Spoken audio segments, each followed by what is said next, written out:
सभी दर्शकों को नमस्कार। मैं हूं शेखर त्रिपाठी और आप देख रहे हैं भविष्य मालिका पुराण का हमारा आज का 7वां एपिसोड। आप सभी दर्शकों का स्वागत है, अभिनंदन है। जैसा कि हमने आपको पिछले एपिसोड में जानकारी दी थी कि 5000 वर्ष पश्चात कलयुग का अंत होगा एवं धर्म की स्थापना हेतु कल की भगवान अवतार लेंगे। इसी क्रम में आपको आगे की जानकारी देते हैं कि भगवान 2020 से लेकर 2030 तक सारे संसार में धर्म की संस्थापना का कार्य संपूर्ण कर देंगे। ये 10 वर्ष संक्रमण काल का रहेगा और सारे विश्व में बहुत उथल पुथल मची रहेगी। इसी दौरान भगवान अखंड भारत के माध्यम से संपूर्ण संसार में शासन करेंगे। अयोध्या का राजा अलग होगा एवं इंद्रप्रस्थ यानी वर्तमान दिल्ली जैसे भव्य राज्यों की स्थापना होगी। विशेष बात यह होगी कि भगवान अपने परम प्रिय भक्तों को ही नवीन देशों का राजा बनाकर सत्ता की बागडोर सौंप देंगे। यदि भविष्य मालिका ग्रंथ पर विश्वास करें तो कल की भगवान पूरे संसार में 1 लाख देशों की स्थापना करते हुए 1 लाख भक्तों को राजा बनाएंगे।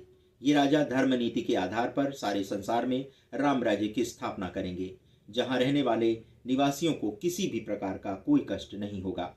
भविष्य मालिका पुराण में जो बातें लिखी हैं वो वर्तमान में सत्य ही प्रतीत हो रही हैं। इस पुराण के अनुसार जब भगवान जगन्नाथ मंदिर के ऊपर फहरा रही ध्वजा फटकर समुद्र के किनारे पड़ी मिलेगी, तभी भारत को एक साथ 2 देशों से युद्ध करना होगा।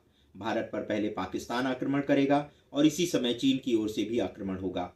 2 देशों से युद्ध करने में भारत को काफी संकट का सामना करना होगा। एक ओर तुर्की और ईरान समेत सभी मुस्लिम देश पाकिस्तान का साथ देंगे, दूसरी ओर चीन भारत को नष्ट करने का हर संभव प्रयास करेगा। इस युद्ध में भारी मात्रा में जन धन की हानि होगी। भविष्य मालिका में यह भी लिखा है कि जब कल की भगवान के 3000 से अधिक भक्त एक स्थान पर एकत्रित हो जाएंगे, तभी से विश्व युद्ध का बिगुल बच जाएगा।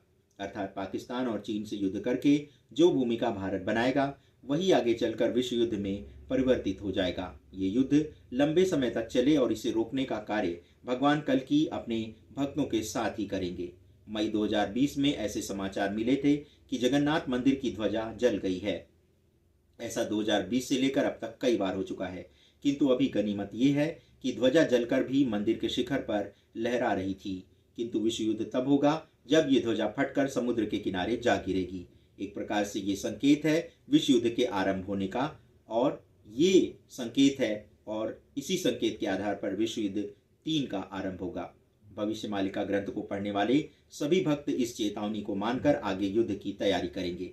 आपने 2017 से लेकर अभी तक कई बार देखा होगा कि चीन भारत की सीमाओं का अतिक्रमण कर उसे युद्ध के लिए उकसा रहा है। हमारे 20 सैनिक गलवान घाटी में शहीद भी हुए हैं।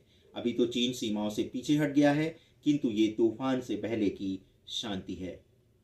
तो दर्शकों, भविष्य मालिका के 7वें अंक में आज बस इतना ही।